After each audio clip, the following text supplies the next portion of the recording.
There we go. Woo! We going? Yeah. Going. Here Hey. we Hey, everybody. We are live. Welcome to another episode of ATL on Fire, the podcast where we talk all things Atlanta United Football Club and all things soccer. All things soccer, even outside of MLS, because there's a lot of soccer to talk about now. Woo. Dave, Carmen, how y'all doing? Doing great. Yeah? Yeah, summer good. of soccer. Summer. There's Summer apparently some soccer. footy on the telly. Yes. Even if our home team is disappointing us still, there is some... Wait, they're disappointing us? Oh, man. What do you mean, Mikey Dobbs? I'm going to the depths of my Oh, my commitment to Atlanta United, but I'm still here. Still here. That's right. And mainly here for the wine that you've brought. Dave, what have you brought us Amen. this evening? Amen for that. I brought a Chilean wine, Maquis, from the Colchuga Valley in Chacuga. Chile. Chacuga. What y'all think? It's a blend. I like you. It's very nice. It's different. Again, Yeah, a nice very different Rich. blend. What was the main grape there? Cabernet Franc, I believe. Cabernet Franc. Which is pretty unusual Yeah. that the classic wine of Chile, if you don't know out there, is Carmenere. So if you go to Chile, there's a lot of Carmenere there, and then Cabernet behind that. But Cabernet Franc, Cabernet Sauvignon behind that. Yeah. But Cabernet Franc is a little unusual even for Oh. Chile. It's very good. So there you go. Well, I was up at our friends Wolf Mountain Vineyard this yes, weekend. how are they doing? They're doing great. We were at a wedding up there for a good friend, and that was a blast. So I had plenty of red wine. Did you go through the vineyard and see? Did you check on the state of the grapes? How are they doing? The grapes look gorgeous. Yeah. Okay. They did. The vines look very healthy and Our grapes are doing quite well this year. We have a really big harvest coming. They're looking good. excellent. All right. So, Yay, one. Yay, red wine, And Wolf Mountain. Wolf Mountain. Yes. Yeah, get up there this time of year. Good lunch. Not far away. What? It takes about hour and 30 minutes to get up there from Atlanta. Not So far at all. Dahlonega Plateau. All right. Wild Heaven Brewery. Thanks for your beer as well. I have started playing softball for the Wild Heaven softball team, Dave. nice. That's where my Get soccer out. retirement has parlayed itself into. So, How are y'all doing? How's the team? we're better this year. Okay. So we've managed to win a few. We should have won last weekend, but we didn't manage to do it. So still fun to get out there. All right. Yeah. Very All good. right. But we've got a home game to talk about, Dave, that you are at against Houston Dynamo, which we again Correct. let a late winner tie the game and can't hold on to a win. What? Can't We gave find up a late a goal? win, a late goal in the 89th Must minute. be some other team. Man. So more disappointment under Rob Valentino. I'm curious to see what you saw from your section in terms of what's changed, what's the same.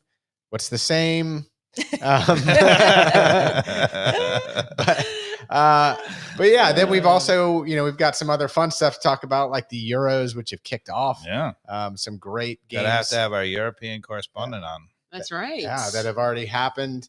And then we are on the dawn of Copa America as well. So we can talk about maybe about some of the Messi's in town, people. international Did you see 'em? friendlies. No. Yeah, That they're was here it. already.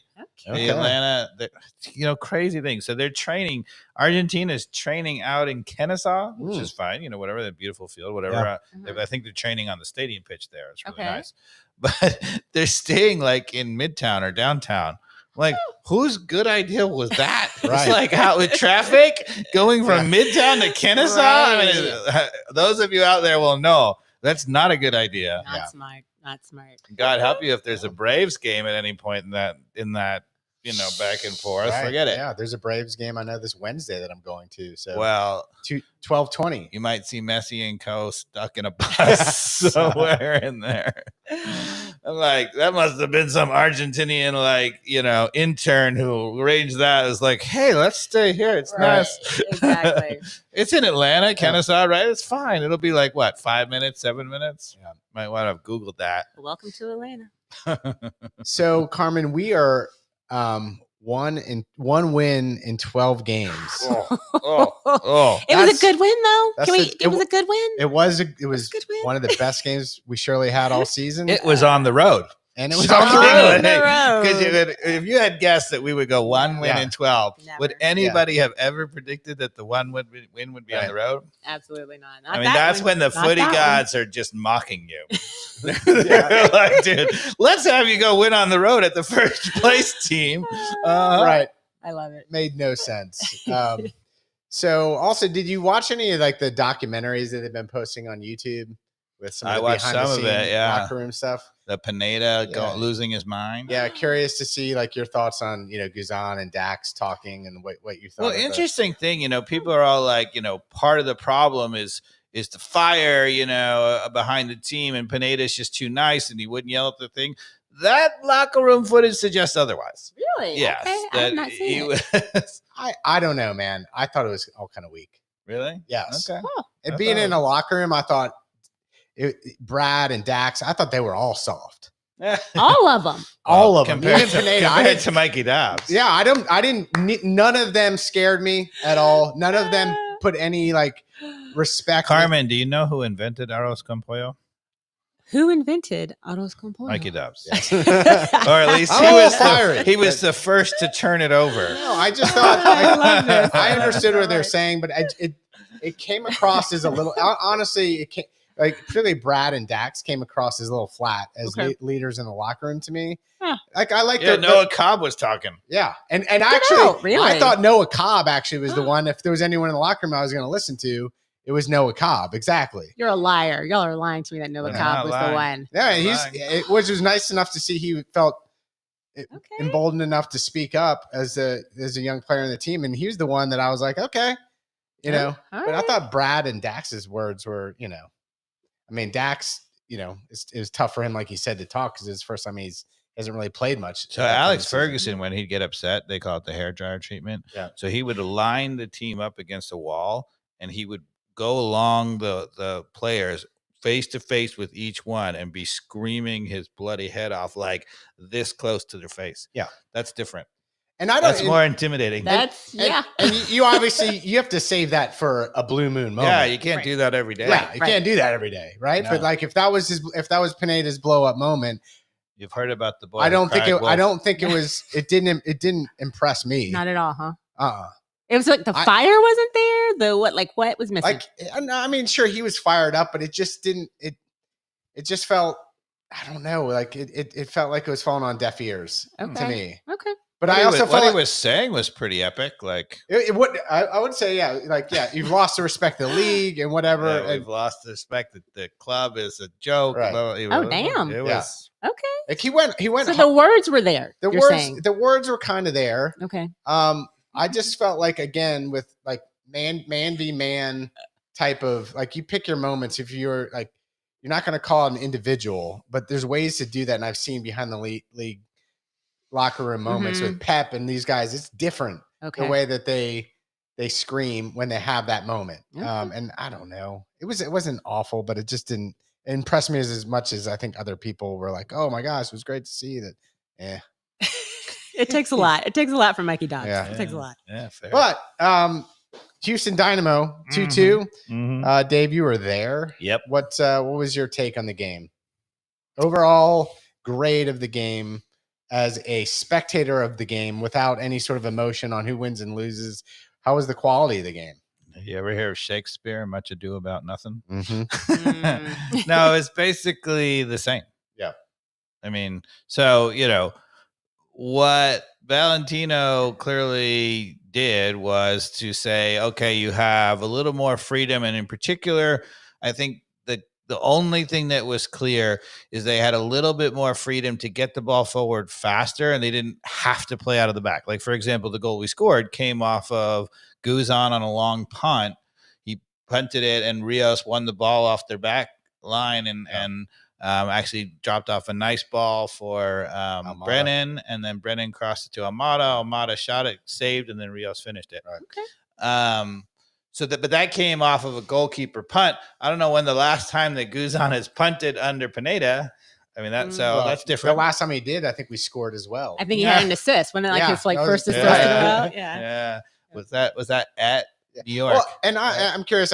On Twitter today, Lalas was saying a lot of stuff about the playing out of the back, Yep. not just in MLS, but in every league, right? That it's kind of a disease to some degree. Mhm. That's what it Because says. and I read it right as in like it's not that you shouldn't play out of the back, like you should do that, but there's a balance to it. Yes. Right. And I think he's alluding to the fact that the disease is like you have to play out of the back, and because it gets coached, particularly like in a league like the MLS where you don't necessarily have the players to do that, Mhm. and you're in practice and it's just baked into you. Like that's all you do. You never use common sense and just rip it up the field, or you rarely use common sense and rip it up the field.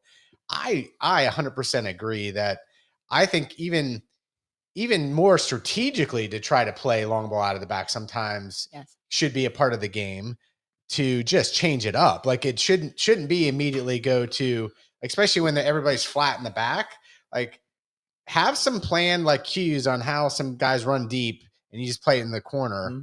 Balls bounce off, things happen, and that's a lot better than losing it at the corner of your 18. You know, in a lot of MLS games, it can get pretty bad when you see these teams try to play out of the back. One of the things I think people forget about teams who play out of the back, like people talk about, oh, Man City plays out of the back so beautifully, right? And they always try to play out of the back. One of the reasons why Man City can play out of the back, just on top of the fact that they have great players and whatever, is that they don't have to do it very much. The number of times they give up goal kicks is like minuscule, right? So they try to play out of the back off a goal kick, for example, just a few times a game. Right. That is a very different proposition than if you are constantly under the cosh and you're now going to try to play out of the back, 25, 30 times a game, whatever it is. Right. It's a big difference. Yeah. The number of times you attempt to do it. So if you're a possession team, I mean, Man City, as we talked about earlier, they sometimes have like 60, 70% possession, right? They don't have to play out of the back very often. So like people they never make a mistake playing out of the back. They never play out of the back because they never have to. And I also think when we play out of the back, Atlanta United, I don't know that there's enough purpose to it sometimes to, as soon as you break that line, like you play it back to Guzan and he splits the two center mids up into a Bartos Slice or a Moyamba, that then it like immediately goes to an Almada or like the Almiron type of thing, where then you're off to there has to be that mentality. Yeah, there has to be a gain benefit. Benefit, exactly. To gain that benefit that you can't, like when we do it, oftentimes it just pauses or like we're stuck out on the wings. We beat it out of the back and then we pass it back. And so that doesn't help you. Yes. So all you've done is just give them a chance to intercept for nothing. And exactly. And I think that that's also part of our problem with the last 2 years playing out of the back is we haven't gone through our strongest player, Almada, with those tactics. If we're going to try to play out of the back, Almada needs to be up further into the circle, right? Like dropping back maybe the top of the circle, but that's as much. You don't want him dropping like crazy deep. Then you get it to Slice or Moyamba, they move it up to him, and then boom, you have that beautiful curling pass from an Almada or a direct run from Almada forward dribbling people. Why aren't we playing to our strengths? Again, we haven't designed this team around our best freaking player, Almada. Right. And that's like, it drives me crazy that we never designed this team around our best player, which is why everybody's like, well, why isn't Almada playing great? Well, because tactically, we haven't designed the strength of everything we do to go around him. Yeah. I think he plays fabulous given the opportunities that he has. He doesn't try to, in my opinion, do too much other than play high quality passes and doesn't put his head down and dribble to nowhere like we saw with Barco or Araujo. Right. Is he going down and blasting like shots and making goals that are unrealistic? No, because it's unrealistic. Am I wrong? No, I think you're absolutely right. And I don't understand either. For all the people who are saying that people are like, oh, Almada has lost his mojo and he's no longer interested. Like if you watch the goal that we score, right? It's a punt from Guzan and Almada busts it. He ends up in the 6-yard box for the first shot, right? People are like, oh, he doesn't contribute. He contributed the goal there. Dude, this isn't the NBA. This isn't the NBA where you can, as one player, kind of almost have a gigantic influence in the game. Yes, it's 11 players. There's a ton of space. The rest of the team has to play through you into your strengths for you to look good. Like, sure, when you have a good team that's clicking, it's on the shoulders of Almada to get engaged and take it to the next level, like you saw with Miami. Like that's what you can get from an Almada. if he's like, holy cow, I'm playing against my childhood hero, the best Mhm. player in the world. You did see him put in another gear. Yeah, but and you also saw the rest of the team put in another gear too. Yes. Yeah. But the thing about that is there's no player who's gonna be able to single-handedly have that gear all the Right. time, right? So what the way you get an Almada to do that game in and game out is you get the team playing on the front foot. You play with confidence. You have a tactic system that, that he's open. If he's enjoying his football and getting on the ball a lot and their options or whatever, you'll see the best of Almada for sure. So back to the Houston game, we give up a goal in like the 5th minute, right, Dave? Yep. So it's a corner kick from the left side. If my memory serves correctly, we had a guy kind of up short. Yeah, let's bring up the clip, Carmen. If you bring up the clip, there's a guy that's kind of up short, near the up on the near the sideline where the corner is getting kicked. Where there's a player just outside the 18. Then there's somebody in the 18 in limbo. I don't understand this positioning at all because it's not like up close to where you can get as close as possible where the corner is being taken to make sure that there's some lift over the ball. And he's not anywhere where he's defending anyone. He's literally like in between the 6-yard box and the edge of the 18. Mhm. Don't understand that. Then we've got two guys that are basically marking up inside the 6 against somebody. So there's relatively the guys that are in there are man marked. Mhm. There's a guy that's on zone on the near post. So we've got 1v1 out on the edge of the 18. It's kind of hard to tell whether we're man v man, but it does kind of look like we should be at this moment in time. It looks like we have people covered, but then it's total chaos once the ball is kicked. But like this is kind of the setup that I recognize. I don't know if you're seeing the same thing as me, Dave. What did you see here? Well, so we clearly play with it's. And what is that guy doing in the box there? Nothing. So we play with, basically it's about half and half, right? So we typically have 4 zonal markers and 4 man-to-man markers, right? And you can see it here. We have 3 guys in the 6-yard box against one of their attackers. We have the one, but right, there's 2 guys zone in the box, but the one guy's matched up 1v1, right? Which you mean in the 6-yard box? In the 6-yard box. No. That's what I'm saying. He just happens to be standing there, but that's a zonal mark. Okay. How can that? Why in the world would that be a zonal mark? He just happens to be standing right next to the zonal mark. But hold on. Then the zonal mark becomes a 1v1 mark. It depends on what he's been told, right? It's what's in your head, right? So when that guy runs, right? If it's a man v man mark, then he's going to body him and let him run. Well, he does. If it's a zonal mark, then he's going to stay there, let him run, and then stay in that spot and try to win the ball there. Is that Derek Williams, whoever it is right there? He does go with him, and that's the player that then basically kind of like does a little flip kick. Yeah, so you're right. I think he does man marking. So it's man mark. And that's this whole goal. At the end of the day, you mark that man and you put more elbow grease on him. Mm-hmm. And whoever if the near post zone guy is just supposed to stay home at the near post, fine. Or if he's supposed to go out and get the ball, he should have done better too. The problem I have, as I keep saying over and over and over, is that when you set up that many zonal markers, 3, 4, whatever it's going to be, right? Then what happens is it creates chaos. Right? Because so you might say, all right, what's the big deal? Because a lot of their players are man marked, right? But so when you have those zonal marking players, right, it makes the players who are man marking not necessarily responsible for what their job is, right? So if you went to a complete man v man marking, you literally say, this is your guy, this is your guy, this is your guy, which I don't advocate for. But you would know, right? This is the guy, and if you got beat, that was your guy, and you got beat, right? Yeah. A pure zonal marking, right? They start to run, and then, you just hope that there's a guy in the right spot, right? And, you go to win the ball. And then if somebody beats that, you're like, the guy who was responsible is the guy who's, zone the goal was scored from, right? Okay. In a half and half like this, right? What you get is you get a mixture, right? So you have a man-to-man mark, right? But then what happens is the zonal guys, if the ball is coming into there, does the man-to-man mark say, well, do I go after the ball? Do I leave the guy to the zonal? Do I crash in there? And what you end up having a lot of times is you end up a little less friction. sometimes, first of all, you end up with like 2 or 3 guys going after the same ball, right? You'll have the one guy who is the man marking. You'll have 2 of the other zone guys coming over, right? And you'll end up with 3 guys going after the same ball, right? So that's one thing that happens, right? The other thing that happens is that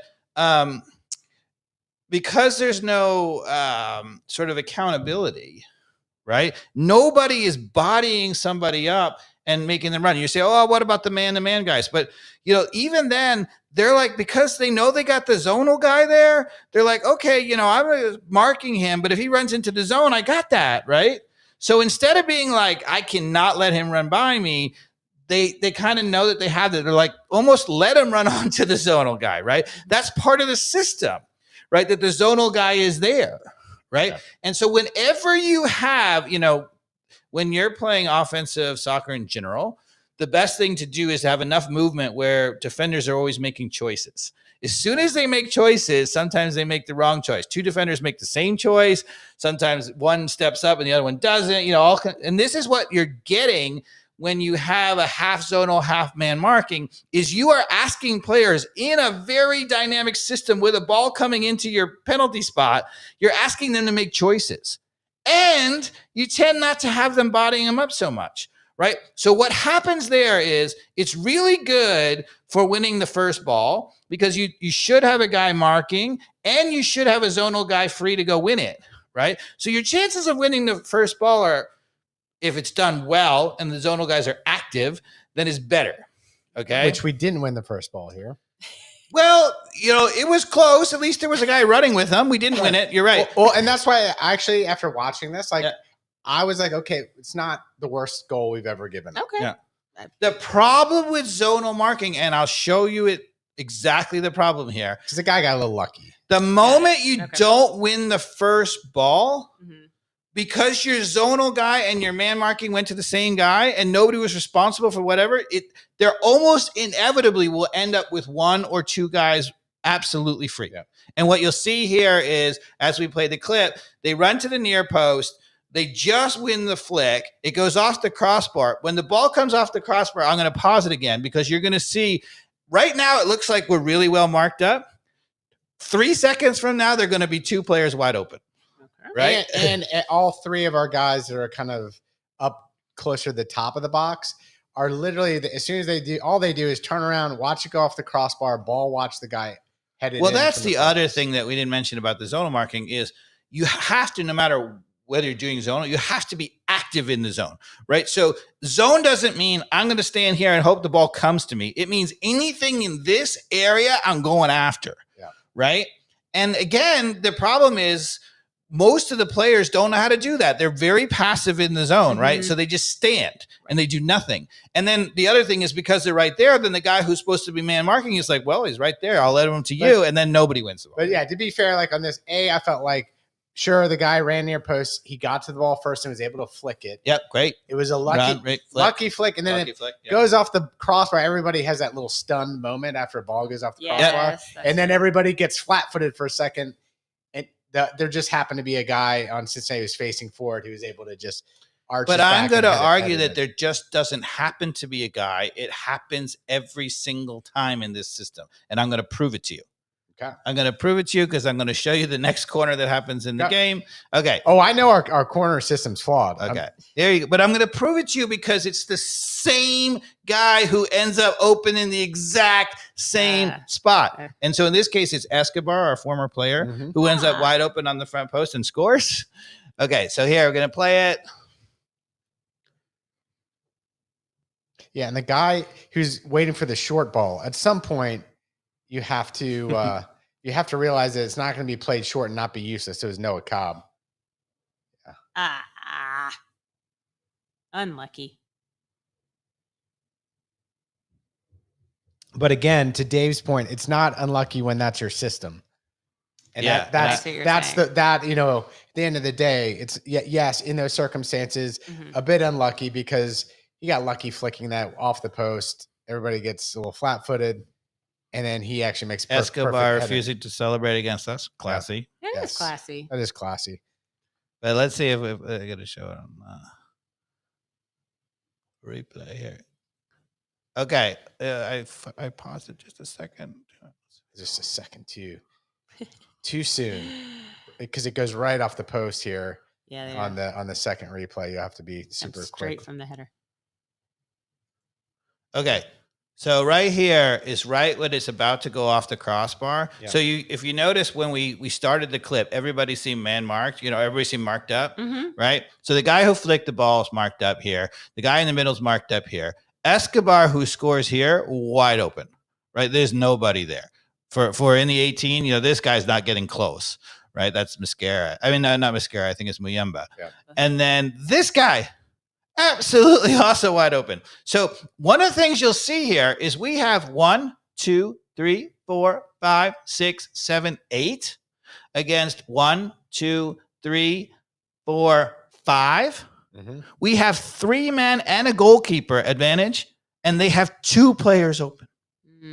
When you have a 4-player advantage with the goalkeeper, how in the world did 2 players end up open? Yeah. That's crazy. Right. Which it means you could have had 3 people just playing zone, but other people being like, you do not let this guy have any movement at all. You just be on top of him. On top of him. Yeah. I don't. Oof. Or tell 2 people to be on top of him. I don't know. It's better than this zone system, especially when you have the math like this, like you're saying. Makes no sense. So I'm going to show you now. Just going to look up with 15:25. Okay. So now I'm going to go to a little bit later in the game. Can't see the clock. Okay, here's another corner. Ooh, see if Ooh, that looks like man. 15 minutes in. Okay, so we see people man marking from the opposite side. So this is the opposite side, but it looks the same, right? So we have again all this series of players marked up, right? There's 6 in the box this time.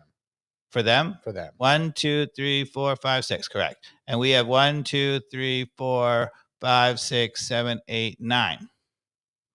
So we have a 3-player. 9 with the goalkeeper. Yeah, 9 with the goalkeeper. We have a 3-player advantage, right? So it looks like it's all marked up. We again are not going to win the first ball, and it's actually right here. Right, this is Muyemba carrying Escobar, and what's going to happen is classic what happens in the zone. Right, so even when these guys are supposed to be man marking, they've clearly been told that it's the goal is sort of zonal to go after the ball, because when Escobar drifts here, the ball is played in here, and Muyemba is going to go for the ball. He's going to end up triple teaming going for the ball, and watch where Escobar goes.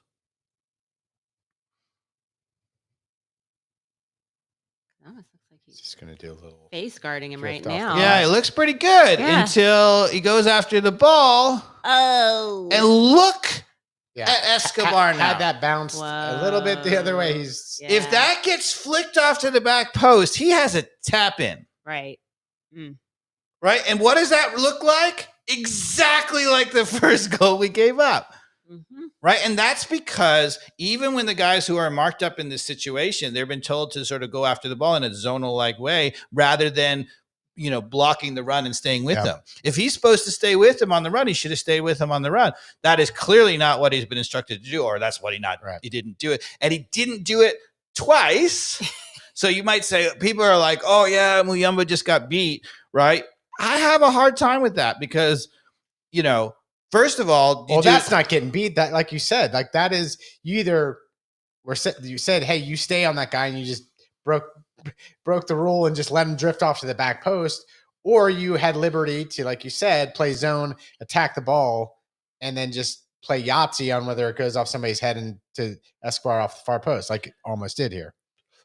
Absolutely. And what I think is even if he switched off in that first one, which is what most people are going to argue, that most casual fans are going to watch that first clip and say he just switched off, it's his fault, whatever, right?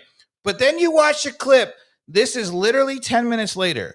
You don't think that if he switched off and lost his guy and his guy scored, the next corner, you don't think that he would be staying with him? It's the same guy versus the same guy who just scored in the same position, right? So if he had just switched off, I would argue no way he switches off 10 minutes later after he just conceded a goal. So I argue that that's the system, right? That's what he's supposed to do, except for it doesn't work. All right. So then it's A goal to the good guys. I think you guys set off of a Guzan punt on our first goal. Yeah, I mean, we can watch it if we want, but I wanted to show basically that the bottom line is the three things that we've been harping on are three of the major things: the zonal marking on corners, the pinching in, clogging the middle, spacing in the back, whatever you want to call it, right? And then leaving players open out wide. None of that changed one iota. And I'm going to show you three brilliant examples. Well, I definitely want to show you the one in the 89th where they scored on us with a pinching in situation. But I'm going to set that up first. I'm going to show you if anybody. So Mikey Dobbs is going to take it away in the last one when we scored. But I'm going to show you that it was coming the whole time, because if you come to 23, let's see.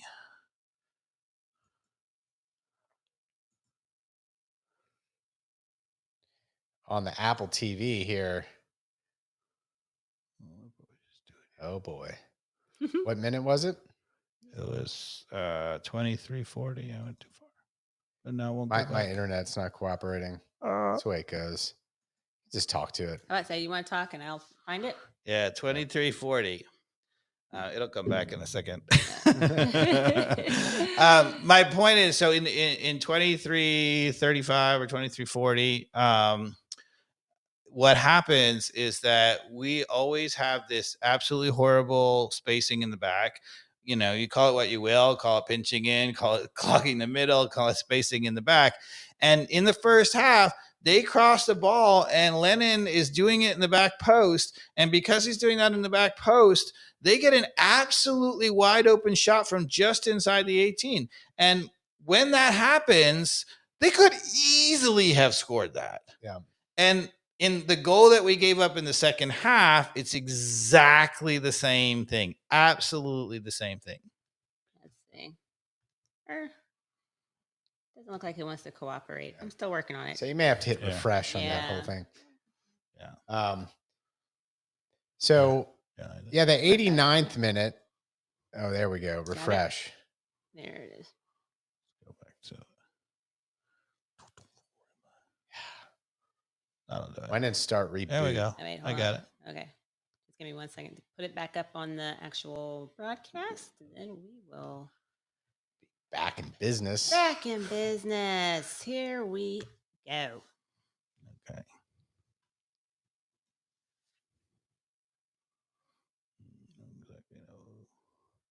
That's the goal we scored. Hey, Rios is more productive than Miguel Berry. Who scored this weekend, by the way? That's one good thing that happened this season. Miguel Berry would never be able to do back heel quite. And if anybody is questioning Almada, look at the run that he made there. I mean, just absolutely brilliant. Okay. At this point, don't celebrate until you've won. Oh, and I was too far ahead. Let them celebrate the little things, Mikey Dobbs. No. All right, here. So Houston's going to be on the attack, and they get a ball on the right. And I want you to watch what happens on the weak side with Lennon and the spacing or the pinching in or whatever. I'm just going to let it play. Just watch the weak side. They're going to shift it all the way around. Right? They go left to right. They go back. Lennon was all day, right? Lennon, by the way, was all the way at the touchline on the near side here. So they go here, and then what Lennon is going to do right there, they have two guys, 1, 2, who are absolutely wide open, right? With Lennon just in no man's land. And if you can see when I stopped this clip, he just kicked the ball, right? He had a free shot from just inside the 18. We have 1, 2, 3, 4, 5, 6, 7 players on the weak side and nobody. Right. Mm. And so this is what we've been saying. Now, a lot of people, again, you just look at this and you're like, oh, it's Lennon's fault because he didn't pinch in even enough, right, to put the pressure on him. I think, correct me if I'm wrong, Dave, what you're saying is here, if you look at the math here of the onslaught of light blue that we have in there, if they were to have shifted over, Lennon could actually be marking the far post guy. Yes. And whoever it is, Dax or whoever's right there in the middle would Yep. have obviously seen the guy that's wide open in the center that just took the shot. Yep. And everybody would be marked up because Yep. we surely have enough people to mark the people that are going in the box right now. Yep. Simple as that. All right. So, That's been a problem all year. right. Because of the pinching in. It just confuses everything. So if we go this exact same thing, and if you're out there and you want to see the example, you can go on our Twitter feed because I took the still pictures of it, right?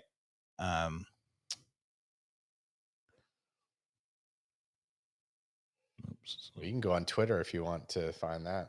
Yeah, I know.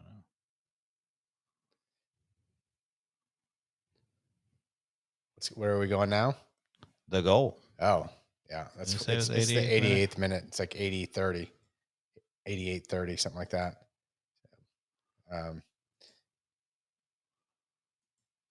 So yeah, so just let it run here. So as it goes here, you'll see the ball gets moved up into the midfield here. What I want you to watch is where Wiley is to begin this play. He's definitely pinched in. There's a guy wide open on the side here. It goes way out to him. Again, he just looks up, starts taking it. Almada halfway runs back. All Wiley does is run backwards. Doesn't defend one iota. Just runs back. Okay? Yeah, and so I'm going to pause it for 1 second when we're out here. And then I also want you to pay attention to the backside where Lennon, again, pinches in, just like he did on the last play you're talking about. So, again, the guy who ends up scoring it actually is, by all accounts right now, has two guys on him. No. He's the guy at the top of the – no, that's not it. I think so. No, it's not. I've watched this over and over again. Yes, that's the guy. But in any case, these guys are wide open. What the – Right. So Lennon should at least drop back on one of them. And if you watch whoever it is here on the far left side, I think it's actually Noah Cobb that's running back because he must have been up the field, could get the guy in the far post and recover by the time this actually ends up happening. But again, Lennon and Dax, whoever that is, are right on top of the guy who's supposed to score, but neither one of them end up getting up to put pressure. Near side. 1, 2, 3, 4, 5, 6, 7. Does that sound familiar to you, Carmen? It does indeed. And then how many people are on the weak side right here with these two players? There's 3. 1, 2, 3. How many players are there? 1. We left it 3v1 in order to play 7v1, 2. 7v2. How many players does it take to mark 2? Does it take 7? It should not. Do we not trust our outside backs to play defense? Is that what we don't trust anything? Did you watch Wiley? He did nothing. He just backpedaled. You're right. He's still back. Watch it. He'll still backpedal. Well, so first of all, we leave him out wide and he allowed him running him. That's our first mistake. One of our most athletic players. Why would you possibly let a guy just run at you? Right, he had all day to settle the ball and run at him. That's the first mistake. Right. The second mistake is which is a tough position to be in. Well, he should have been out there on top of him and never let it happen in the first place. Right. So then the second mistake is Doug Williams. Right, he's here. Right, he's got to come over and be the second guy. So if he's the second guy over here, right from the beginning, right. These guys, everybody else don't have to be chasing. They can go do something else. They can go make a sandwich. Exactly. Literally. Because there's not, at least like Almada could definitely drop back and be an outlet at this point. So probably what it should have ended up happening is this is Dax McCarty should have dropped in the middle, whatever, and these guys mark up 2 to here, and then we're fine. Yeah, exactly. But watch this. Okay, it gets played to that guy at the top of the circle. Oh, you were right. Darn it. Was a guy on the far side. Our far guys. He was right. Yeah, blessing. You had just come on in the 66 minute. Don, you blessing.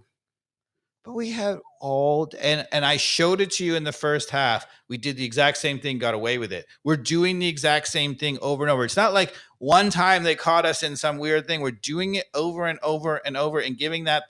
They can have that every single attack. And I'm going to show you it even worse. Right? So here you can see on the clip. Watch the top of the box. There's just nobody there on the weak side. They're wide open. They're wide open. They're wide open. They're wide open.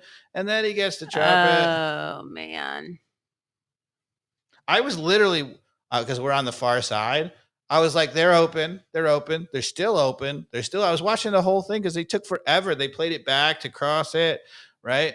They took forever. We had like 20 seconds. I mean, I'm exaggerating, but we had a ton of time to sort that out. Yeah. Yeah. And we're not even trying to sort it out. We're trying to get as many players around the ball. And if it doesn't work, then, there's a goal.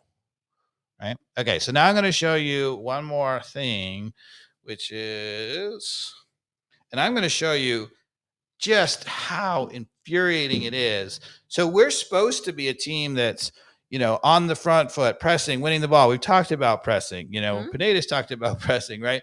And I'm going to show you, God bless, if any coaches out there and you try to press and leave nobody marked up in the back, you cannot press. And I'm going to show you, because you can have like all day to talk about this, because it takes forever for the whole thing, the play to work up, right? So I'll let you play it. Right. So Guzan has a ball. He takes a goal kick, and I'm going to let it play the whole time. So Houston's going to win the ball off of this goal kick. They're going to pass it around for like a half hour and in their back. And we have a ton of pressure on. Okay. So there's a flick on. Right. Okay. We go to Olsen. Coach sends in some instructions. But all that time, they're still having the ball. They got the ball. Right. They pass from right to the middle.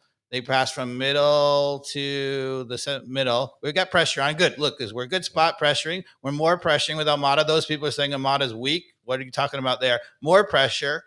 Okay. We're in really good spot. More pressure. Right. We're going to win the ball. Wait, now he turns. Okay. And all he does is turn right there, and we should have all the pressure, whatever. You cannot pressure. All that was just such a waste, because you know who's standing right here the whole time wide open? Not Wiley. Not Wiley. Nope. Hey, there you go. Yeah. Right. And I'm going to go show it to you again because it's so frustrating. Right. And everyone say, well, that's Xande Silva's got to play defense too, Dave. Watch how long Wiley has to match up with the guy. Like 1 Mississippi, 2 Mississippi, 3 Mississippi, 4 Mississippi, 5 Mississippi, 6 Mississippi, 7 Mississippi, 8 Mississippi, 9 Mississippi, 10 Mississippi, 11 Mississippi, 12 Mississippi, 13 Mississippi, 14 Mississippi, 15 Mississippi, 16 Mississippi, 17 Mississippi, 18 Mississippi, 19 Mississippi, 20 Mississippi, 21 Mississippi, 22 Mississippi, 23 Mississippi, 24 Mississippi, 25 Mississippi, 26 Mississippi, 27. Oh, and then he plays it. And he's Now tracking back on the back foot again, just like the first all the way goal. to the box. All the way. And they get all the way to the box, and he gets to run him. They let the other team do that every freaking time. Now, Carmen, is that Wiley just being a bad defender? Like, Which part? Depends on which part you're talking about. If you're being coached to pinch in. Oh, to pinch in. No, that's not Wiley being a bad defender. You basically are forced to get run at with a 30-yard lead every time. What are you going to do other than back up on your heels into the box? Because either that or you step up and you get treated like a cone. Well, not only did you allow now a guy to run at Wiley, you allowed them to get up in our box again, right? When we had them closed down, and Almada and I don't know who else was chasing in that play because there's too much time. But the two guys who were chasing on that play, they worked so hard for nothing, because that guy had the outlet the entire time. All he had to do was step on the ball, mosey this way, and then play a 30-yard ball, no pressure. Yep. I mean, this is the definition of disjointed, right? Because why in the world would Almada or anybody else spend any energy to press when you're going to do that in the back? And that's why I'm saying, dear coaches in the world out there, do not ever tell your team to press when you don't have it matched up in the back. It is shambolic. It is terrible. It is worthless, and it doesn't work. That's like me doing it at Silverback. Yes. And Enrique, I turn around, he's like, hey, man, we just need to play ticky-tack. So you all either need to be on the front foot, and then you can press, or you can all be back. And I'm like, no, it's 7v7. You need to step your ass up and press. Everyone, it's a tiny field. There is no, like, we're not 11v11. I hear you if that's how we're designed. But a professionally coached team would tell all the players either A, we're going to press that, or B, we're going to drop back. Right? Either one's okay. I think that, we should be on the front foot. We don't even deserve any fire buttons. I was like, no fire buttons tonight. No, this team doesn't deserve any fire. But if there's ever a thing that encapsulates the Pineda and I think still the Valentino era, that is it. Yeah. Right? Because we should, he allowed him to punt the ball up. right? So, and the ball was all the way in their end, and now we can go press them up the field. We did. We got a lot of guys pressing up the field. We put them under a lot of pressure, but somebody didn't give the memo to the backs. So they were like, oh, you guys are doing good. Wait, you don't want us to give them the 30-yard, ball that nobody under pressure, like the outlet? Yeah. Jeez. And it happens over and over and over. And if you go back to that play, like, oh, well, there's a guy in front of Wiley that looks like he needs to be marked by Wiley. But no, that's not where he should be. The guy in the middle. It should be one of the center backs. Center backs, again, this is what that's Dax McCarty sitting in. That's called the press. You get up on his back. Uh-huh.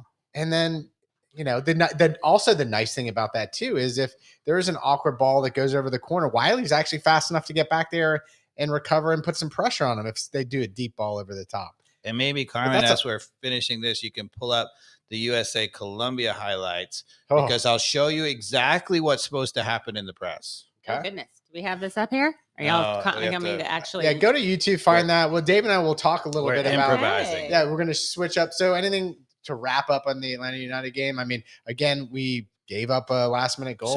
Same old problems that are, Just to illustrate it because they were just for those people out there that think Rob Valentino has a chance. No, you are just delusional. I mean, there's a reason he didn't get the job the first time. Well, if he really knew what the problem was, he would have told Pineda to fix it, and they would have fixed it. They clearly were simpatico. Yeah, they clearly were. He's part of the problem.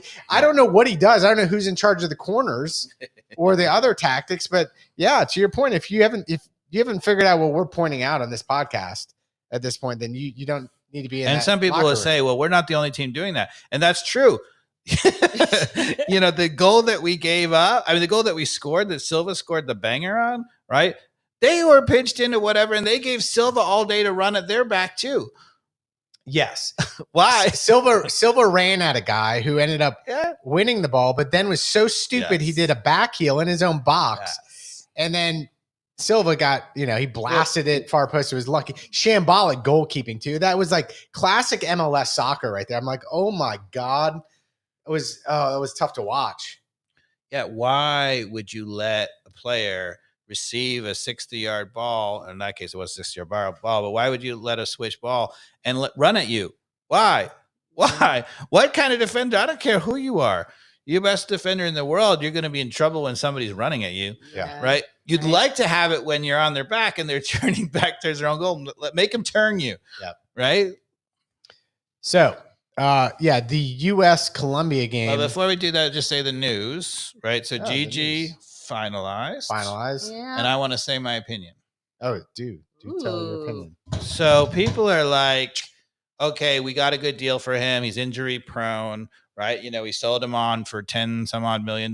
We bought him for 5 or 6, right? So we almost doubled our money, pretty good. And he, it's time to move on. And maybe he was unhappy. What I don't understand, Mikey Dobbs, okay? He is a contracted player to Atlanta United. You know what we should have done? Nothing. Absolutely nothing. So he came to us and said he wanted a higher contract. And we'd be like, okay, prove it. Stay on the field, play really well. By the end of the year, we'll give you a new contract. And then if he's like, oh, no, I don't want to do that. I'm not going to play, whatever. Fine. You sit. Yeah. Ruin your career. We don't act like a big club. We own you as a contract. Yeah, we don't act like a big club because no one there is acting like a big club. Yeah, we don't have to be nice to anybody. We don't even anybody. have a clue who our next damn head coach is going to be. Right. We have no clue. I don't know where the future of this team is going. People are like, oh, we had an opportunity to get, something for him or whatever. Who cares? So we have a salary cap issue, right? Fair. That's an issue that we got to deal with. But in terms of money, it's not like Arthur Blank is about to run out of money. Right. So, for example, if we lose him on a free transfer, afterwards, because he's out of contract or whatever, that's not going to kill Arthur Blank. It's the only thing that we should be worried about money-wise is our salary cap. Right. That's a big issue. But we had him under contract for another year and a half. Right.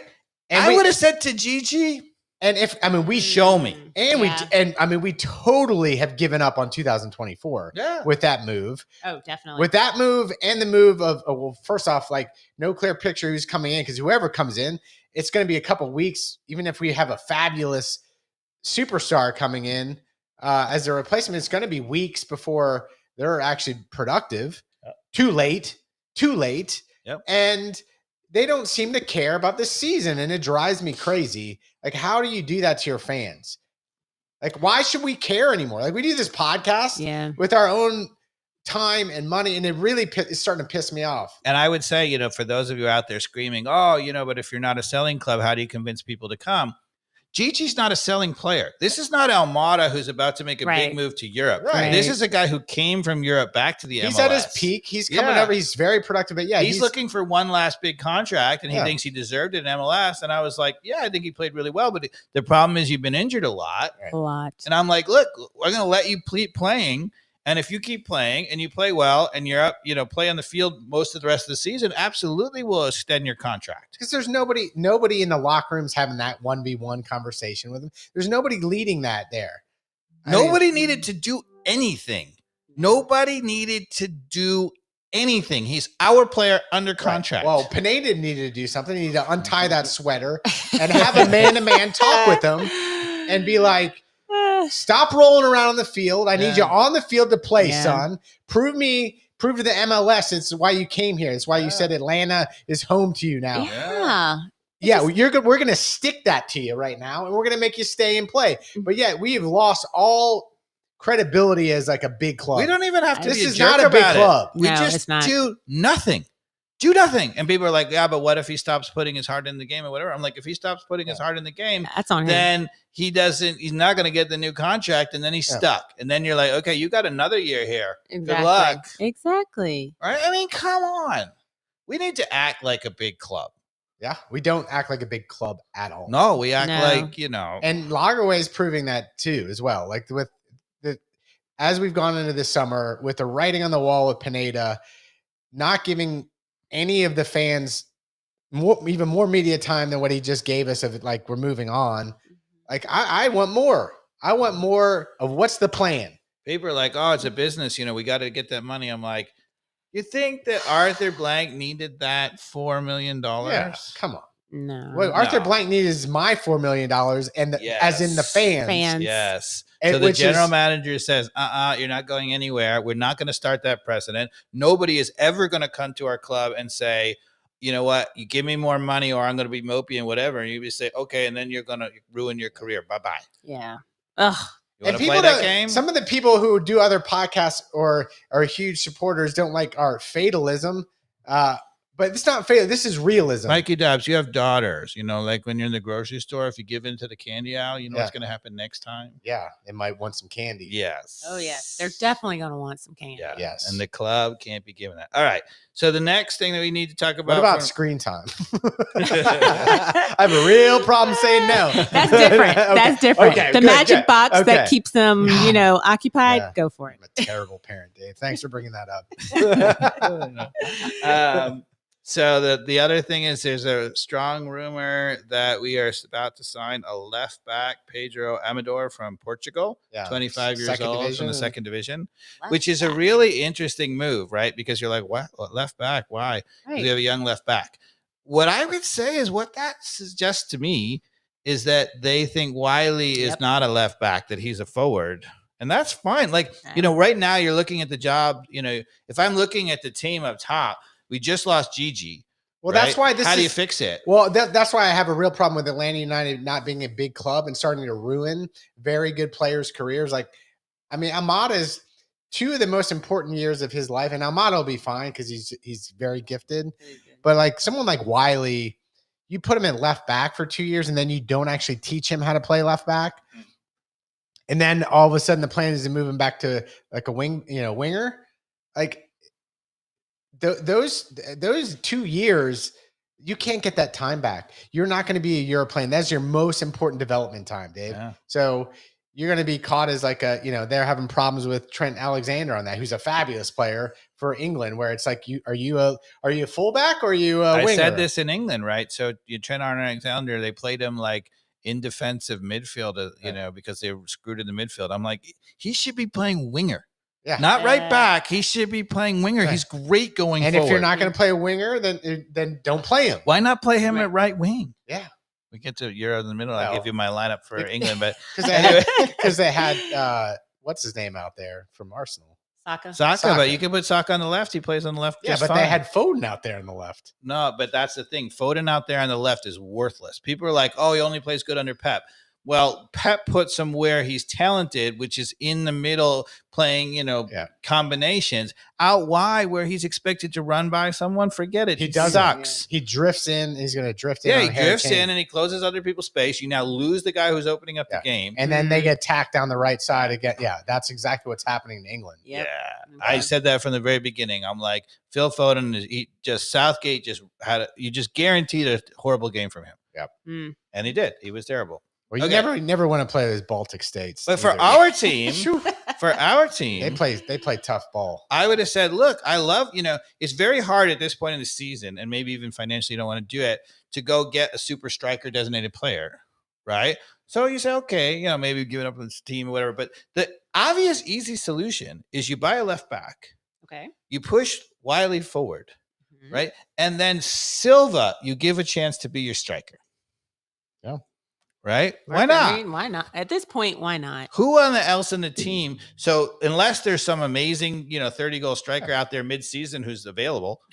Let him be a false nine. He's got great skills. Yes, I mean, he can two good feet. He can finish. Then you don't have to worry about got pace. And you don't need any. He can hold the ball up. He's strong. Yeah, all of the above. And then Wiley now sitting on one side. So you have Almada. Or in this case, it's Amada for now, and then as soon as Saba comes back, it's Saba and Wiley on the other side of Silva with Almada sitting in behind him. It's pretty good. Yeah, Wiley's a terrific player out wide going forward. Sure is. He's certainly as good as Silva. It sounds like Stein Gregerson and Wolf are back at training today. Yeah, good. Okay, that's a good thing. So thank God. Because the thing that's different about Stein Gregerson is that he actually is on the front foot and he actually tries to go win the ball. And that brings us to our Colombia highlights. Let's go to the fifth goal in the absolute drubbing that we took to Colombia. Ooh. All right, here. You got it. You got it. It's the worst ever drubbing we've ever had, right? I stole it from you. I forgot to switch it over. Oh, bad. There you go. All you. Bingo, bango. So I gotta go pretty late. Uh-oh. Oh, commercial. Oh, commercial break. Sorry about that. 3. Ugh. Is that the fifth one? Looks like the fifth one. There were so many. It's hard to tell. That was the fourth. That may have been the fourth. Is that the one? Is this the There's one time for another one? Of course there is. Oh, man. Yeah. That's the fourth. Where's the fifth one? That was it. Wasn't it? Yeah, here it is. That's okay, it. So let's go back slightly. Because what I want to show you is so Colombia, as we insist on playing out of the back, right? Colombia shows you how to press. Oh, sorry. The highlights might not be that great for the package. No, we're good. Don't know what to Or Dave's clicker skills. One of the two. Yeah, both. So I guess they'll show it on the replay, I think. Because Cameron Carter-Vickers has the ball and he tries to play it to Ricardo Pepi, who's checking at midfield. Yeah. And if you watch the center back from Colombia, he beats him to the ball here. Mm-hmm. Have you ever seen that for Atlanta United, Carmen? No. Not that I can remember. Okay, let's see if they show the They may not show it. They're gonna show it. Come on. I think Dave's gonna say yes, you have seen that from Atlanta United. We have? They don't show it on this highlight reel. Oh yeah. Sorry, Dave. Your dream is over. I can keep looking if y'all want to keep talking. No, there we go. It's gotta be further back. Yeah, there it is. There we go. It's a different goal then. No, I know it, but they're about to show it. Oh. Ready? Here it is. Here it is. Everybody watch. Doesn't show it. Okay, sorry. Never mind. Yeah. Anyway, the bottom line is Colombia has a lot of pressure on the ball, right? And they're allowed to pressure because their backs are all the way up on the guy. And they try to, Cameron Carter-Vickers has the ball at her own 18. He tries to play it out, right? And Pepe just gets beaten to the ball by the center back who's on the front foot. Yeah. That's how you can press because he didn't have an outlet. And Carmen Vickers is like, quite rightly, he's like, I didn't have an outlet. If that was anybody playing against Atlanta United, I'll tell you where the outlet is. Found it. It's over there.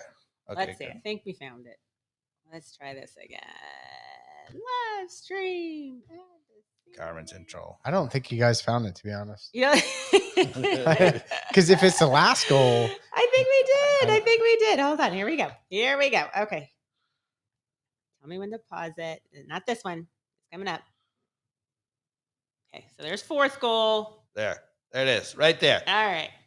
You control. You want to control it? Yeah, That's so all I'm you. gonna go- That's Pepe who's getting cut in on there. Yeah, I'm gonna pause it right for a second. Yeah. So yeah. Yep. Boom, So right there. Carmen Vickers is right here. He's looking up the field, right? Look at this, right? In front of the guy here, marked up here. And you think Ricardo Pepe's here, right? That's their only option, Yeah. right? If you notice, first of all, weak side, is he all the way pinched in, leaving this guy wide open? Nope. No, he's there where he can match up against him. And what happens here is the center back is going to run right in front of him. Watch this. Yep. Boom. Yep. Actually, a defensive midfielder. It doesn't matter. The point being that this guy, this is our forward, Ricardo Pepe, who is here, right? And he tried to play it here. It was the only place he had to play, and he just got beaten to the ball. Yep. That's how you press. You've got to have this marked up and this marked up and this marked up, and then these guys are effective because as soon as he puts the pressure on, Ricardo Vickers is like, where do I have to go? He tried to play, force it in here. They win it. Yeah. And then as And soon as he wins it, Back on it's script. 1, 2, goal. And and then worst case scenario, Pepe and somehow magically turns and wins it. It's still 3v3. he's The got US guys has to go behind up against. him. Yeah. So lessons learned Mhm. or not. What do you And that's a double whammy because Colombia was playing really good pressure, Mhm. and silly us, Berhalter insisted on always playing out of the back. We tried to play out of the back and try to play it back and try to play it back and try to play it back, and then we kept giving it away and getting goals. Yeah. So okay, then we go on and play Brazil and Yeah. have a decent game. So what changed? What changed, to be honest, is that Brazil is a very different team. It's obviously a more talented team than Colombia, but they don't work as a team and press. They play as a national team with players. That was my first take too, is that we just like stylistically because Berhalter is so steadfast in the way that he plays, playing like US is very predictable, but and so is Brazil in the way like they play a certain way and that's how they play. Yep. That there was going to be no adaptability and no change up from either coach. Mm-hmm. And that was to the advantage of the USA. Yeah. So Colombia failed to qualify for the previous World Cup. They fired their coach. The new coach, since he's been in charge, you know how many games he's won out of 19? Let's go with 13. Carmen? I'm going higher. Let's go 15. 19. He's Wow. 19 for 19. Really? Impressive.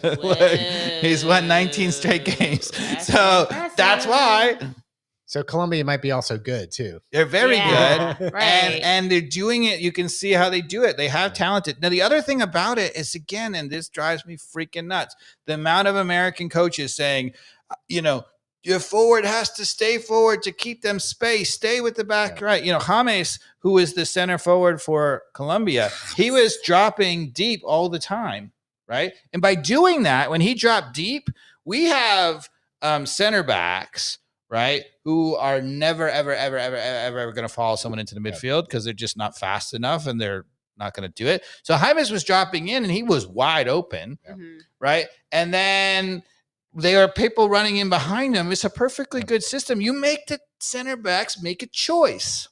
Yep. Right? So speaking of Colombia, I happened to watch this random podcast the other day that Eric Winaldo was getting interviewed in and was like kicking it with Kate Abdo and that crew. Uh-huh. That guy's an interesting guy, Yes. Eric Winaldo. It definitely has a different take on life because And didn't they reveal that actually John John Harkes yeah, was sleeping with his wife? Yeah, I think that was established. He was very like they asked him about that and he spoke to that. But anyway, what I was going to get to was they're asking what his favorite game moment was, whether it was a lot of good ones like the Italy one and all these, but I guess he was saying the Colombia one where we ended up winning that game was pretty phenomenal.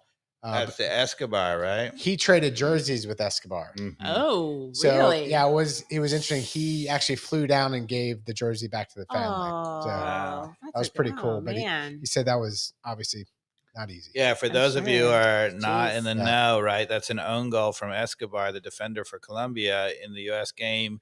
And when he got back, the drug cartel actually assassinated him. Yeah, different Escobar. The other Escobar, a lot of Escobars in Colombia. Very common name. Yeah. Isn't that a 30 on 30 on 30 ESPN? for 30, like Escobar and Escobar, something Escobar like that. And Escobar. Yeah. That's a if you haven't seen that, that's a must watch. It's probably free on YouTube. 30 for 30, the 2 Escobars or whatever it is, something like that. Yeah.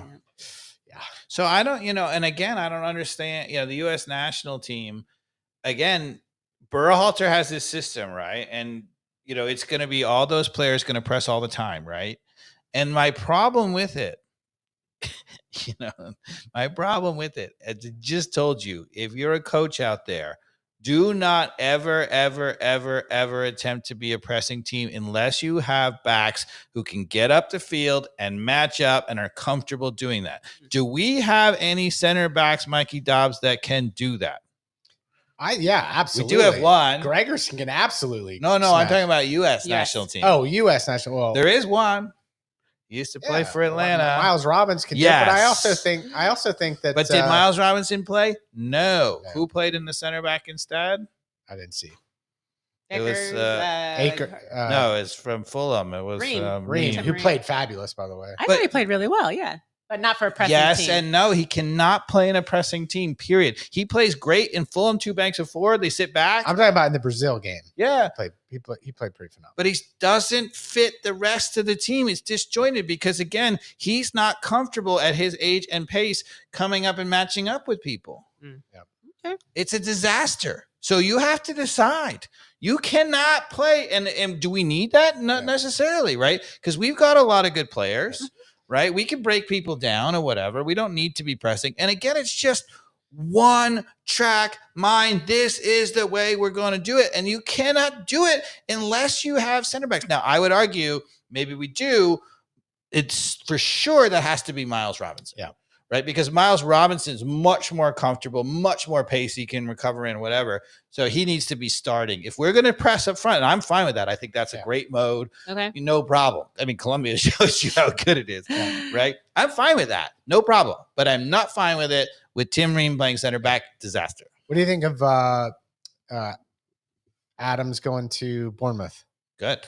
Yeah, it's good. I think that's a good team for him. Yeah, it's a good team. That's recent news, right? That he's there. I didn't even know. So it's been a little while, but it's been a little while. Okay, I'm a little out of that because he was injured and then he hasn't played. Yeah, Okay, so he's still in limited minutes, right? Yeah. Okay.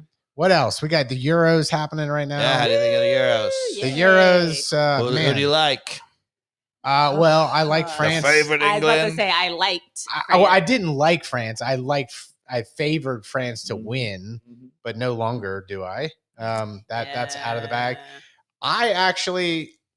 We had a little tournament. Take France without Mbappe is not. No, it's not good enough. It's not good enough. Fair. That he carries 20% of that team. Oh, absolutely. So you can't count out Germany at this point. Yeah, they look good playing at home. That's real good. I would say also since I'm betting on them in my neighborhood group here. Okay, all right. And they came out strong as Spain. They look pretty good. Oh, I completely forgot about their game. Okay. I'm not bullish on England, even though they look good on paper. Southgate is the wrong coach for that team. Yeah. Period. So Southgate is actually a good coach on the international scene. So one thing that people have shown, statistically speaking, that for international football, it actually does work pretty well to play a little bit more defensive and not give up goals in a tournament format. The Italy kind of style that can work well. Whereas in club football, you've got to be able to score, to be able to win the league. Right. So Southgate is a defensive, and you can see, even though he doesn't have it, he's still forcing, Trent Alexander a round peg into a square hole, right? Because he has a problem. He doesn't have many people who can defend in the middle. He's got Declan Rice. Gallagher is the only recognizable. My new people is not a defensive midfielder. So, but again, he has, I think it's the first time they were saying ever, I think they have 6 players who scored 20 or more goals in major leagues. England does. Right. Their forward line, Saka, brilliant. Foden, brilliant. Bellingham, brilliant. Kane, brilliant. Yeah. Right. I mean, they've got players who can score. Oh, yeah. So I would have said, play Declan Rice as a base, right? Have the 4 back and literally get the best defenders in there. Kyle Walker's a good defender. He'd be good, right? Center backs, you got Stones and I might have even tried, for example, I don't know how fit he is, but maybe Luke Shaw is the other center back and you can still play left back. That's what there's a Luke Shaw can at least go forward if you're going to have to play Foden. But I would never send the outside backs forward in that team. I would get up the field. Right, but let's say at least Shaw can be super defensive, but also get up. Yeah. I think he can do both. But. Well, I would have said you don't need it. I would have said take your 5 back and just sort it all out and let the front 5 go. But as far as teams I've seen so far, if I'm going to be scared of some teams, and even England and all these, it's just too early to tell. Teams grow into this tournament. Yeah. For sure. You see it every time you watch the tournament. But Germany, Spain, and Holland right now, I think, are teams that I'd eyeball for good runs. You said Germany, Spain, and Holland. Yeah. All right. Okay. I think it's wide open. Yeah. I mean, who knows? It's definitely wide open. Even, like I said, some of those, the Baltics? Yeah, the Baltics. You don't want to play them. Give me the Baltics. Now, one thing I want to say, what's amazing. Have you ever seen a dead player score? I mean, Eriksson was dead on the field. They brought him back to life, and now he scored. Oh, my God. I mean, that is amazing. That is so crazy. It gives me chills. Modern medicine. They brought him back from the dead, and now he scored. They brought him back from the dead. I literally, they kept airing that on the TV, and I remember standing upstairs here watching it and just getting, I just was like, okay, I can't believe they're airing this first off. And then they, the team got around him, and I was like, and it had been so long, and I had just taken the CPR course. And I know they praised the medical team, but I was counting for how long it took to get the paddles out, because in your CPR course, you learn that every second, your stats of surviving go down until you get those paddles on. And after it's a minute, it goes the cliff goes. So they came, and then it finally came out. I'm like, oh my God, they're so slow getting out there with if he is having cardiac arrest. Yeah. So I didn't know. And then so I turned off the TV, went to the pool, and went down there. I was like, guys, that was horrible. I just watched somebody pass away on live TV. Yep. And then thank goodness he was at Cincinnati Hospital, I think it was. And you're totally fine. Well, they were different. Yeah, but I mean, he was in the hospital. Football player. You're right. He was in the hospital. We're right by, so he could almost hear from the thing. Mixing my emotions up. Oh no, I started bawling. I absolutely started bawling because the people who surrounded them, there were a few that were crying, and I just lost They brought him back from the dead, and he scored. He scored. You know what's sad though? Oh gosh, why are you gonna make me sad? Go ahead. So he has a pacemaker fitted just so in case his heart stops again, it won't happen again. Can't happen to him anymore, which is awesome. Yeah, fantastic. Italy won't let him play because they think it's a sporting advantage. So he can't play in the Italian league. Correct, because they say that his heart is extra kick. It only kicks in if he's dying. How is that an advantage? I mean, it's not like he's Iron Man. It's like Shaun White. You're smoking weed. You can't do that extra 360. Come on. I mean, really? Have any of you guys taken a toke? So that's why they help you do the extra triple Lindy. I'm telling you. So Eriksson was playing in Italy at the time, and that's why they had to transfer him because they won't let him play because of his pacemaker. And you're like, really? That's pretty amazing, though. You guys are afraid of a dead player? I mean, God, I love science. and medicine and all that Yeah. crap. All right. So, Yeah. Dave, who do you think is going to win the Euros, especially after today's event with Mbappe? I have no clue. Wide open, right? I have Completely absolutely wide no open. clue. It is wide open. Anybody. Well, Can. okay, still, I'm going to put you on the spot, Carmen. Who's your Okay. favorite? Ooh, dang it. Because I had France. Ooh, and then I Yeah. probably would have had Belgium. So no. Actually, Germany looked pretty I had France freaking before good. Mbappe.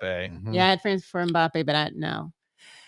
Like, if I'm honest, if you're honestly like, if you're like, hey, Mike, you're going to Vegas, putting the money on this before today, I'm like, yeah, I'm going to put that on France. Yeah, right. But now, You can I don't think you can. I got my dark horse team. Oh, who's your dark horse? That dark is it horse. Spain like No. me? The Dutch. Germany at home. Wow, that's not a dark horse team.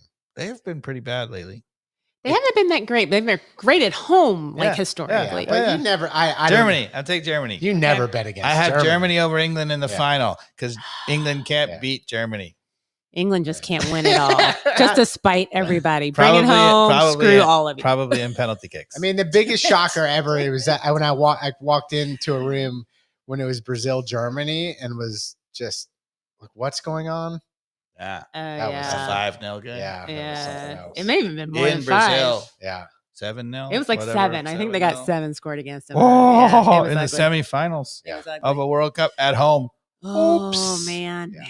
Oops. Let's see. I might go Dutch. I think I'm going to put it out there. I don't think it's a Okay. great bet, I think it's a pretty strong. but bet. I'm going to go Dutch. I'm going to go Dutch. Dutch have only won one thing. They've never won anything. They never really. No, won that is anything. not true. Oh, They they won the have. Euros. They won the Euros in Yeah. 88. 88. 88. Okay. Well, But they just can't get that World Cup. They But, had the best team in the world for like But 6 for consecutive a years and only won while. once. but that's Yeah. the thing. You keep. They lost 2 finals, They, I think. they are in a lot of finals. So at some point, you break through.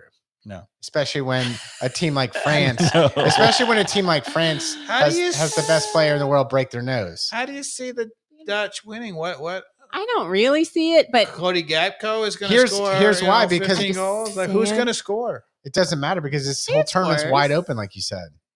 yeah, what's his You name? still need to score. Harry What's that Kane main doesn't. score Harry guy? Kane doesn't look like he's going to score. Harry Memphis. Kane. Memphis. Looks like Memphis Depay is not going to He score. looks like No. it looks like his back's all jacked. There's something not right Harry with Kane has scored. How many goals did he score in Germany this year? A crap 30? ton. Crap ton. How many goals did Foden score? Probably a crap ton. 25.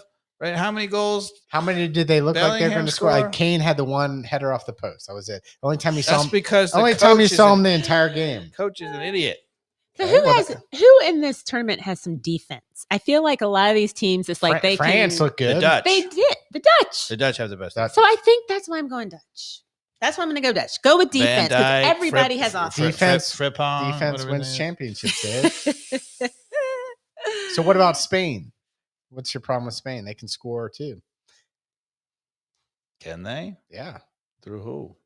I know they scored 3 in their first game. Yeah, against who? Well, I completely forgot they played. I didn't even know they played. Yeah. I don't really see it. okay. It's going to be Spain, fun. you know. So what do we have? So we have German. Kat says Germany. Germany. I have the Dutch. You had 3 teams, so name one. Well, I said Germany, Spain, and Holland Mhm. were my kind of so far through a half of group stage, right? Right? Or what are we like? The best team Like a squad game, wise remaining in the draw is England by far. I mean, France is the only team that could match up talent wise with them. Well, right, but we And know they lost Mbappe. we know England can't do it. So you got. I don't know why anybody's not taking England. I have them in I have them in my finals, Yeah. but I mean, we've been here before. I joke around, but honestly, like if the paper Great team. if the paper of England like turns the corner, like and they smash who they play in their second game. I don't know, but that you could Who we got? England? you could see them because here's the thing with England where there's a Southgate aside, the reason to believe in England, to your point, Dave, is Jude Bellingham. He's the real deal. He's like a Tyler Adams on steroids. Be good. Very good. He's Yeah. he's got You know, this all is the that in a bag thing. of chips. So if I were playing he's that got the team, same confidence. I would play Bellingham and Foden just behind Kane in a free rolls, both of them, and go to town. And then you have wingers. You play Saka and you play Trent Arnold Alexander on the wings to open up with pace. Both pacey, can beat a guy, break it down, cross it. Right. And you got 3 guys waiting in the middle, 2 big guys, Kane and Bellingham, who could score on the header, and Foden playing off of them, squeaking in there. And the only guy you sit at home is Declan Rice, who literally don't go anywhere. You But the leave the problem- back 4 at home, you be aggressive. The and problem you is win. the back 4. I mean, Kyle It's the Walker's back great. 4. The back four is What's the back problem four? in that. But the back four is okay. I mean, Walker's really good. Walker's really good. Did Yeah. Walker even start? I mean, Yes. Oh, he did. Okay, I You're thought gonna it was put Trippier on the Trippier's left. fine. He's fine. Yeah. He's a staple, but he hasn't been playing very well. Stones is fine. Starts for Man City. But I also think, like what you said, the whole Man City thing. Yeah. It's like, Luke what Shaw. are they Like you really said, doing they've back never had there? to play They on the don't back. even He's have to never had do to He touch doesn't the have to ball. defend. It's true. Yeah. The people, and that's part of the thing, people are like, oh, but yeah. Oh, the Dutch actually have Ake too for Man City. He's real good. Okay. They have Van Dijk and Ake and Frimpong. Their defense is real good. Yeah. Yeah.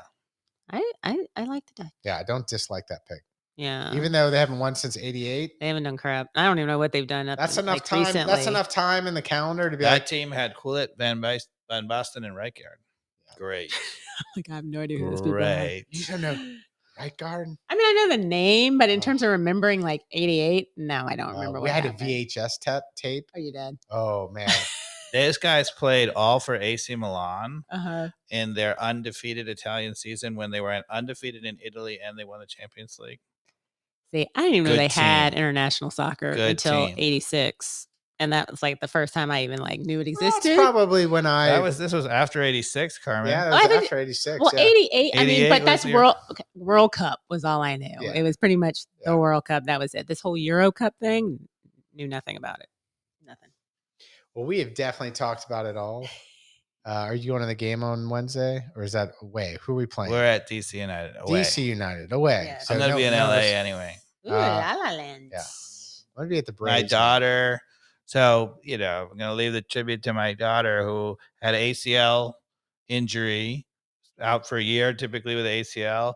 8 months, she's back and she's cleared to play in nationals and she's going. Hell yeah. Yay. Nothing could have stopped that one. That's That's- impressive. That's impressive. No, we can end on that note. So we haven't ended on what our DC predictions are. Benteke. Yeah. Benteke and Benteke and Benteke. What did you DC is pretty bad. If you want to pull up the table, Carmen, you'll see that. But they beat They're us like- already. They're like 9th or 10th, and we're like 13th. Yeah.